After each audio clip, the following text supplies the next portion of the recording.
Halo teman-teman, perkenalkan nama saya Nur Ainun Azahra dari kelas C, Prodi Bimbingan dan Konseling, jurusan Psikologi Pendidikan dan Bimbingan Universitas Negeri Makassar. Nah, kali ini saya akan menjelaskan sedikit tentang perkembangan remaja. Nah, perkembangan remaja secara umum, menurut John Westanthrop dalam buku Lifespan Development, remaja adalah masa perkembangan transisi antara masa kanak-kanak dan masa dewasa yang mencakup perubahan biologi, kognitif, dan sosial emosional.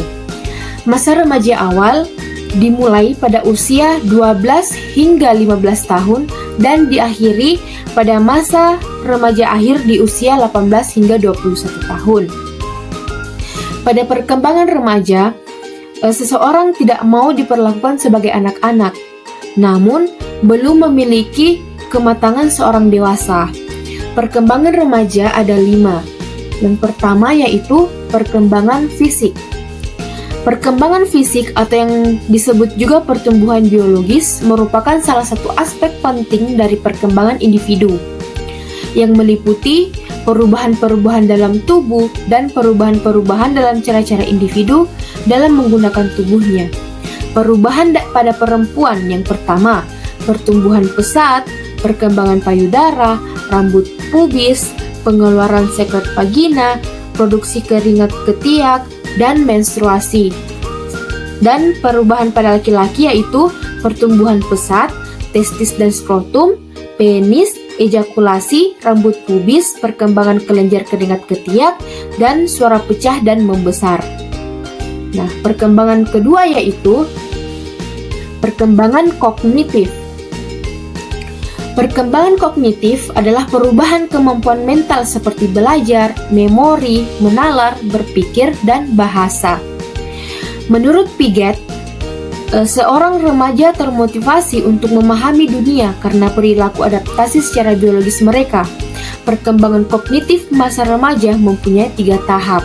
Yang pertama yaitu tahap perkembangan kognitif remaja awal yang terjadi pada usia 11 tahun sampai 14 tahun. Dan ciri-cirinya yaitu mulai menunjukkan penggunaan logika dalam pembelajaran, mulai mempertanyakan otoritas dan standar masyarakat, dan mampu mengungkapkan pandangannya sendiri tentang banyak topik. Kedua, tahap perkembangan kognitif remaja pertengahan yang terjadi pada usia 14 sampai 18 tahun. Dan ciri-cirinya sering bertanya lebih ekstensif, sering menganalisis lebih ekstensif, dan memiliki beberapa pengalaman dalam menggunakan proses berpikir yang lebih kompleks.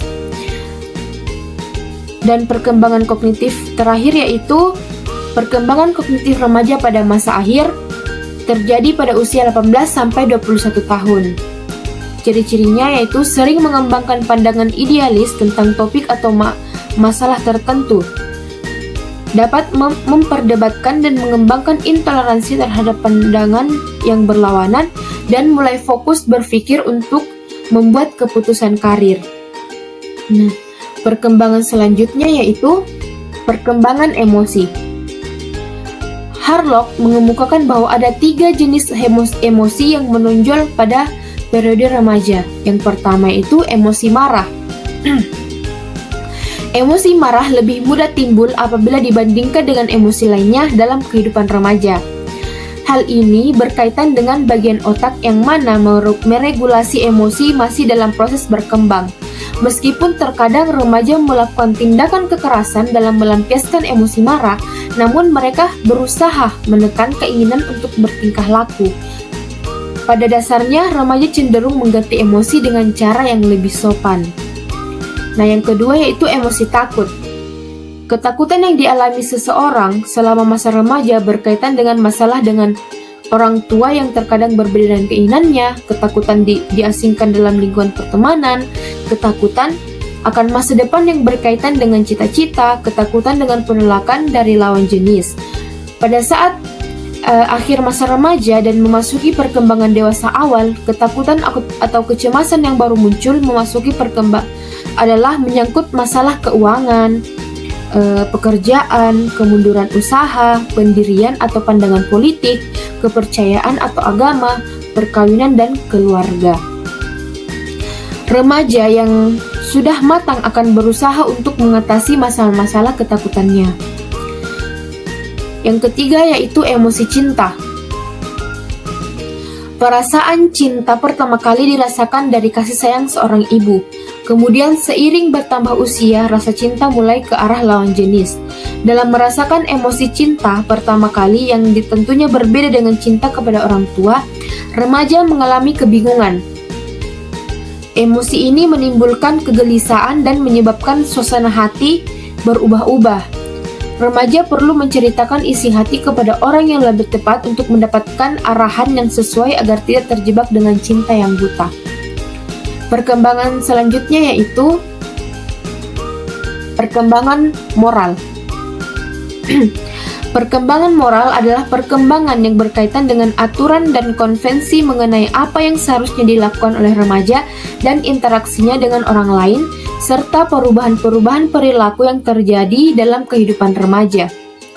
Faktor yang mempengaruhi perkembangan moral pada masa remaja yaitu berhubungan yang signifikan menunjukkan moral pada remaja dapat mempengaruhi oleh perilaku prososial dan religiulitas.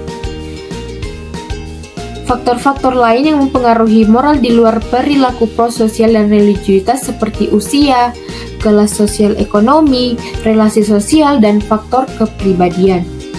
Perkembangan selanjutnya yaitu perkembangan sosial. Perkembangan sosial pada masa remaja merupakan masa yang unik, masa pencarian identitas diri dan ditandai dengan perkembangan fisik dan psikis anak. Pada masa ini, sosialisasi anak lebih luas dan berkembang.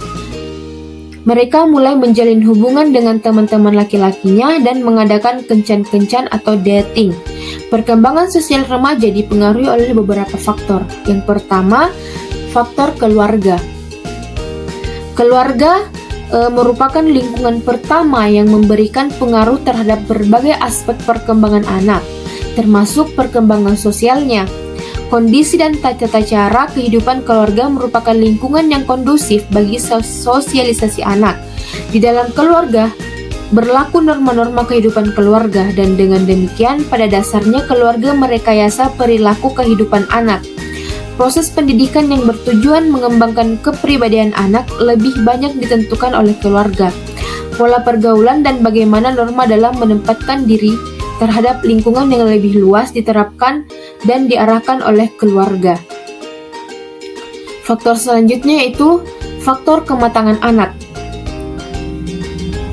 Bersosialisasi memerlukan kematangan fisik dan psikis untuk mampu mempertimbangkan dalam proses sosial, memberi dan menerima pendapat orang lain, memerlukan kematangan intelektual dan emosional. Di samping itu, kemampuan berbahasa ikut pula menentukan. Dengan demikian, untuk mampu bersosialisasi dengan baik diperlukan kematangan fisik sehingga setiap orang fisiknya telah mampu menjalankan fungsinya dengan baik. Faktor selanjutnya yaitu faktor sosial atau status sosial. Kehidupan sosial banyak dipengaruhi oleh kondisi atau status kehidupan sosial keluarga dalam lingkungan masyarakat. Masyarakat akan memandang anak bukan sebagai anak yang independen, akan tetapi akan dipandang dalam konteksnya yang utuh dalam keluarga anak itu. Iya, anak siapa? Secara tidak langsung dalam pergaulan sosial anak, masyarakat dan kelompoknya dan memperhitungkan norma yang berlaku di dalam keluarganya. Faktor keempat yaitu pendidikan. Pendidikan merupakan proses sosialisasi remaja yang terarah. Hakikat pendidikan sebagai proses pengoperasian ilmu yang normatif akan memberikan warna kehidupan sosial anak di dalam masyarakat dan kehidupan mereka di masa yang akan datang. Pendidikan dalam arti luas harus diartikan bahwa perkembangan anak dipengaruhi oleh kehidupan keluarga, masyarakat, dan kelembagaan.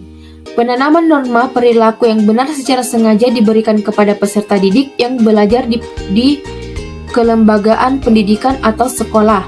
Kepada peserta didik bukan saja dikenalkan kepada norma-norma lingkungan dekat, tetapi dikenalkan kepada norma kehidupan bangsa dan norma kehidupan antar bangsa. Etik pergaulan membentuk perilaku kehidupan bermasyarakat dan bernegara. faktor selanjutnya yaitu kapasitas mental, emosi, dan inteligensi. Kemampuan berpikir banyak mempengaruhi banyak hal, seperti kemampuan belajar, memecahkan masalah, dan berbahasa. Remaja yang berkemampuan intelektual tinggi akan berkemampuan berbahasa secara baik. Oleh karena itu, kemampuan intelektual tinggi, kemampuan berbahasa baik, dan pengendalian emosional secara seimbang sangat menentukan keberhasilan dalam perkembangan sosial anak. Sikap saling pengertian dan kemampuan memahami orang lain merupakan modal utama dalam kehidupan sosial, dan hal ini akan dengan mudah dicapai oleh remaja yang berkemampuan intelektual tinggi. Nah, itulah tadi pemaparan materi tentang perkembangan remaja dari saya. Wassalamualaikum warahmatullahi wabarakatuh. Terima kasih.